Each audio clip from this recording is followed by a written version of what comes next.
Bienvenidos, bienvenidas a esta nueva entrega de la entrevista y Derecho, donde ya sabéis que nos gusta abordar temas que afectan al Estado de Derecho desde distintos ángulos para arrojar luz sobre cuestiones que afectan a la ciudadanía y a la actualidad, siempre con voces autorizadas que hablan con conocimiento de causa.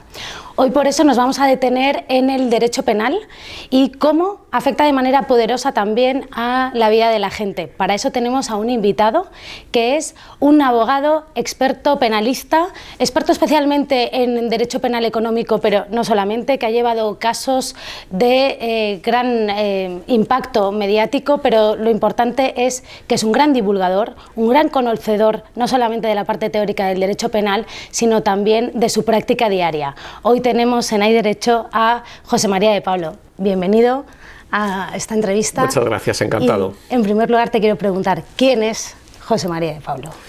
Bueno, pues José María de Pablo es un abogado que empezó desde abajo en un despacho pequeño en el turno de oficio, pues defendiendo personas sin recursos en todo tipo de delitos. Después ya pues llegué a un despacho más importante, a especializarme en delitos económicos y bueno, he tenido la suerte, como has dicho, de intervenir en algunos procedimientos mediáticos importantes, conocidos, ¿no? Pues yo creo que el primero fue en el juicio del 11M, donde ejercí una de las acusaciones particulares y bueno, pues después en algunos casos conocidos, el caso Bankia, el caso Fórum Filatélico, etcétera. Y bueno, pues sí me gusta divulgar. Por un lado, en mis clases doy también clase en la Universidad de Navarra y en el Instituto de Empresa y bueno, pues sí tengo una cuenta de Twitter que quizás es lo más conocido, donde bueno, pues intento explicar, creo que no se me da mal explicar el derecho penal. Servicio público divulgativo tuitero. Efectivamente, pero vamos, que es divertido. Muy bien.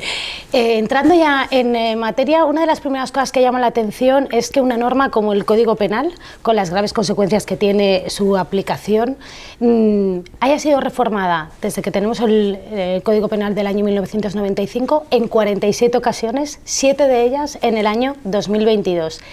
¿Es posible reformar con buena técnica legislativa, acometiendo reformas de manera tan frecuente?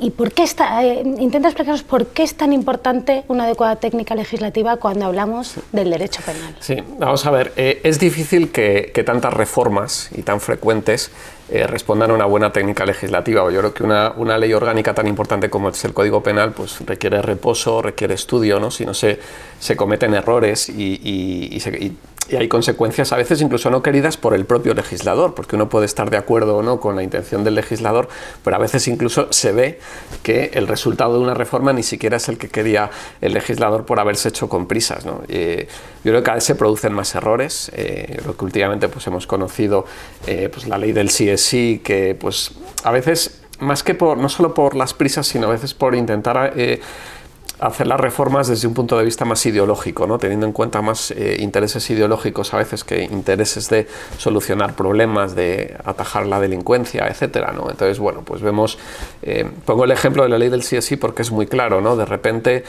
parece que el término, el nombre del delito de abuso sexual, de repente parece que está mal visto llamarle abuso sexual a un delito contra la libertad sexual en el que no ha habido violencia o intimidación. Y entonces, simplemente por eliminar esa frase, o sea, por una cuestión semántica, léxica, se realiza una reforma en la que se juntan en el mismo delito lo que antes era agresión sexual, lo que antes era abuso sexual. Y se producen consecuencias inesperadas. Una, todas las rebajas de pena que se están produciendo, como es lógico, porque para los delitos más graves la pena mínima se ha reducido. Luego es evidente que iba a haber rebajas de pena.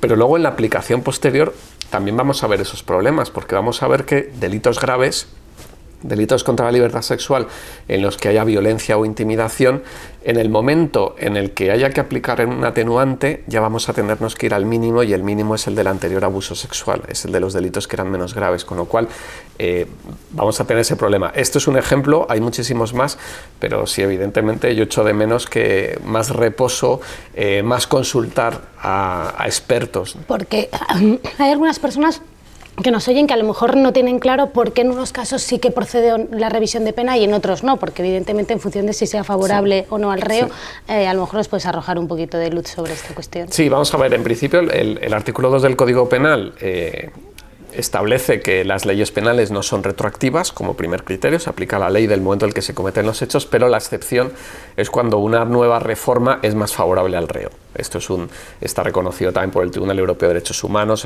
está en el Convenio de Derechos Humanos la retroactividad de la ley más favorable.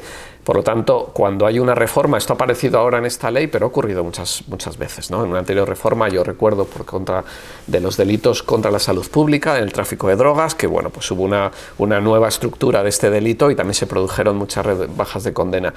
Es lógico que una persona que ha sido condenada a una pena, si después hay una reforma en el que se ve que la sociedad va a castigar ese mismo hecho con una pena inferior, pues se pueda beneficiar de esta nueva reforma. Por lo tanto, cuando se produce esto lo estamos recibiendo, yo también de clientes míos, los juzgados directamente tienen la obligación de darte un plazo. Oiga, su cliente está cumpliendo una condena por este delito, se ha producido una reforma penal, ¿procede o no procede la rebaja de pena? Y si con la nueva legislación, la ley aplicable habría sido de aplicarse la nueva legislación, la pena hubiera sido inferior, entonces hay que aplicarla. Siguiendo por la senda de las reformas y cómo pueden impactar en cuanto a la rebaja de condenas. El delito de malversación, que ha sido reformado, diferenciando que existiese ánimo de lucro o no. ¿Nos puedes ¿En qué ha consistido esta reforma del delito de malversación y si, en tu opinión, va a incidir en la revisión de condenas a la baja en determinado tipo de casos? Sí, el caso de la malversación es un caso curioso en el que, de nuevo, las prisas, yo creo más las prisas, y que se va a llevar unas sorpresas quien ha redactado esta ley, ¿no? o quien la ha acordado, ¿no? Porque con las prisas yo creo que se va a llegar a una situación que no es la querida por el legislador, que era la rebaja de penas a unas personas determinadas, pero también se ha hecho con una técnica legislativa que no ha sido la correcta para ese fin. Al final han querido distinguir la malversación con ánimo de lucro y sin ánimo de lucro.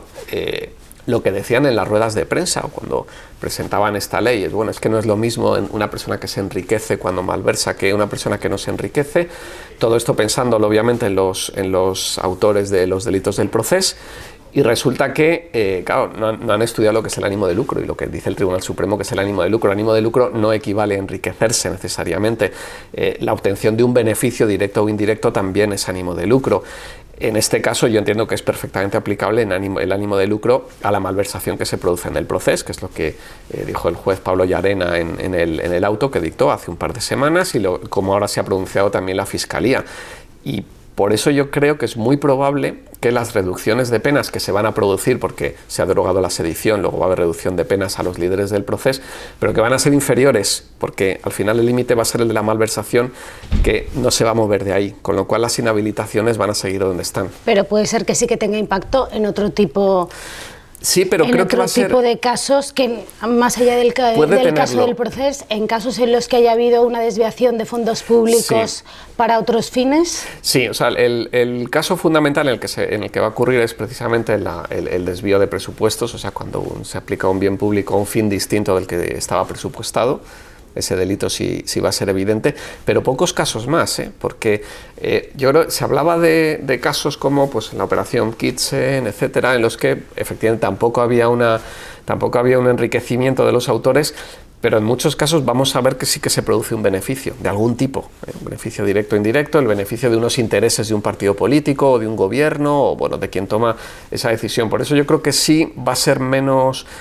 Esa reducción de penas va a ser muy inferior, va a ser menor que con la ley del sí es sí, porque sigue estando el ánimo de lucro y separar ánimo de lucro de lo que es la definición del delito de malversación, o sea, separar el ánimo de lucro de la malversación es muy complicado. Pero exigirá probar el ánimo de lucro, cosa que a lo mejor antes no. Sí, efectivamente. Entonces, en procedimientos que haya en marcha y donde a lo mejor la actividad probatoria no haya ido encaminada a determinar el ánimo de lucro, porque antes la distinción no era relevante, puede ser que ahí sí que vaya a haber consecuencias en términos de impunidad o, si no impunidad, al menos de... Casos va a haber, pero ya te digo que van a ser mucho menos casos muchos menos casos de los que había previsto el propio legislador. Otra de las reformas recientes que ha generado también bastante controversia ha sido la del delito de sedición, los desórdenes públicos agravados. ¿En qué ha consistido esa reforma del Código Penal? Vamos a ver, el delito de sedición, a mi juicio, ya estaba mal legislado, hasta hace poco estaba mal tipificado desde el propio Código Penal del año 95.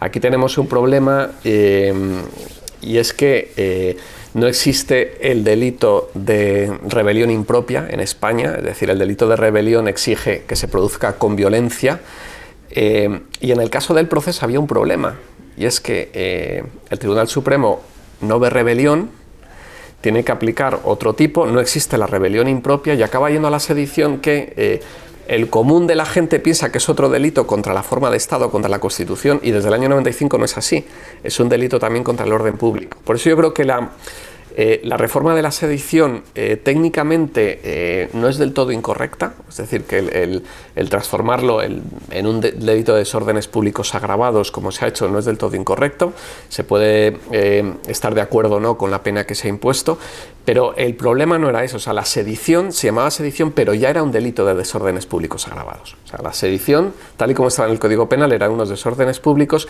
en los que se impedía el cumplimiento de la ley, la aplicación de una resolución judicial, etcétera, ¿no? De hecho, el delito de sedición no se aplica a todo el proceso en la sentencia. Si vemos la sentencia, se aplica a los actos del día de la votación del 1 de octubre y de las concentraciones del 17 de septiembre en la Consellería de Economía, etcétera, ¿no? Por tanto, esto ya estaba así. La reforma que era necesaria no era esta, sino era la introducción de un delito de rebelión impropia, que es el riesgo que hay, es decir, un golpe de Estado que se dé desde el propio Estado.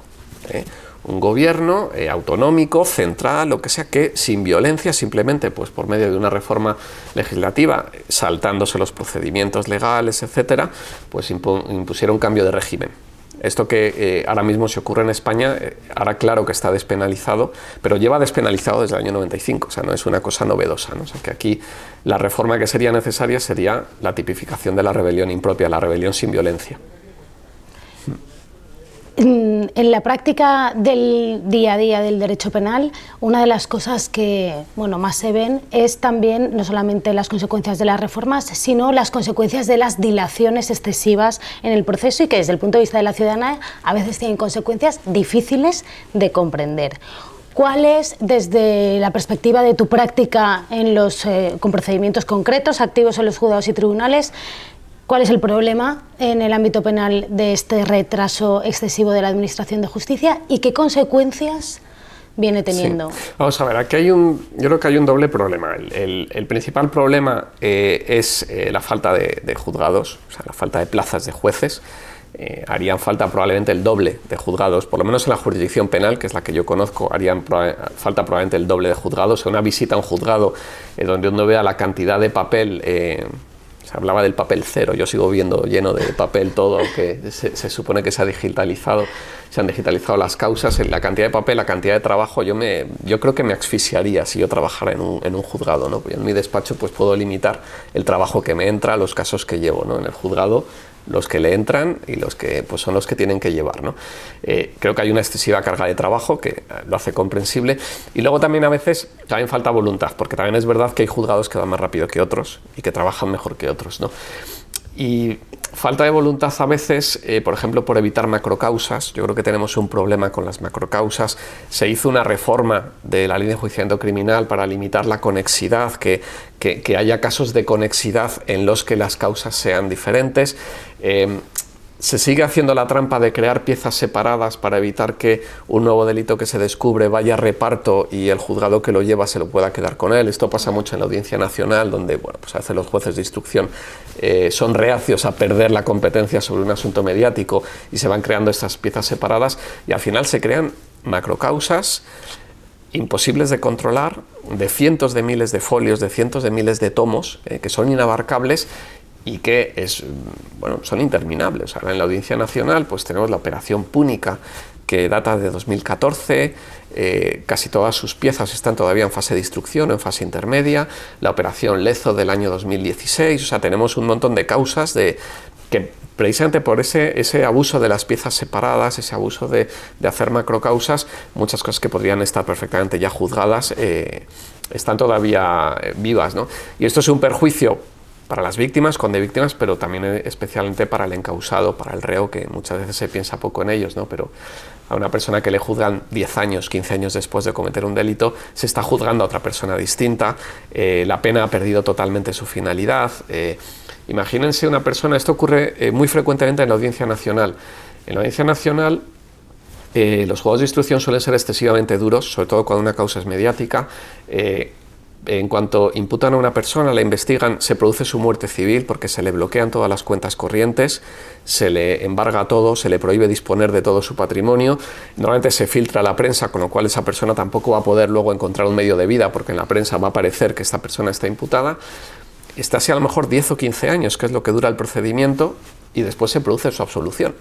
He tenido el caso, un cliente mío, caso fuero filatélico, 15 años después de su imputación, 15 años con todo el patrimonio bloqueado hasta que tiene la sentencia absolutoria, ¿no? Bueno, pues ahí se ha destrozado una vida, ¿eh? Si lo hubieran condenado también, porque esos 15 años habrían sido, yo creo, parte de la condena, esos 15 años de muerte civil, ¿no? Pero claro, no se piensa, yo creo que a veces se olvida la presunción de inocencia, pues a la hora de, pues, por ejemplo, moderar los embargos, ¿no? Yo tengo un cliente que no puede hacer un informe pericial porque tiene patrimonio suficiente, no le dejan vender bienes para pagar a unos peritos y poder defenderse, ¿no? Yo creo que se está vulnerando el derecho de defensa de una manera evidente, ¿no? Bueno, pues tanto el Juzgado Central de Instrucción, donde esto se tramita, como la Sala de lo Penal, que me ha desestimado el recurso de apelación, entiende que no tiene derecho a pagar unos peritos que hagan un informe pericial que necesita para demostrar su inocencia, ¿no? Yo creo que también hay un problema de falta de jueces, pero también a veces de buena voluntad para solucionar este tipo de problemas que se crean. Si estuviera en tu mano acometer algún cambio que afecte a la situación de la justicia en relación con el ámbito penal, ¿cuál sería el cambio que priorizarías? En relación con el ámbito penal, yo revisaría todo lo que son las medidas cautelares. Yo creo que se abusa de las medidas cautelares. Igual que se hizo una reforma para limitar la conexidad, yo creo que haría falta una reforma de las medidas cautelares. Las medidas cautelares tienen muchas veces poco encaje con la presunción de inocencia. Son medidas que se aplican a una persona que es inocente, porque todavía no se le ha juzgado, no se le ha condenado, ¿no? Y tanto medidas cautelares personales, como son la prisión provisional, etcétera, que a veces se abusa. A veces da la impresión, o tenemos esa impresión los abogados, de que la prisión provisional se está utilizando como un medio para arrancar una confesión. Esto es duro decirlo, pero ha habido casos donde parecía relativamente evidente, en el momento en que esta persona declaraba, confesaba, se acordaba su libertad provisional. Yo he visto casos así.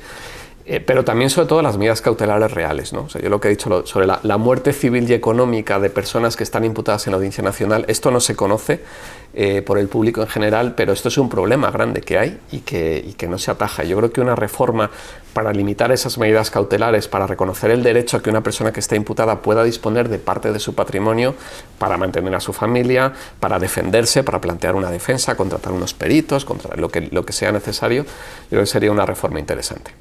Pues con esta propuesta de reforma despedimos hoy la entrevista Hay Derecho.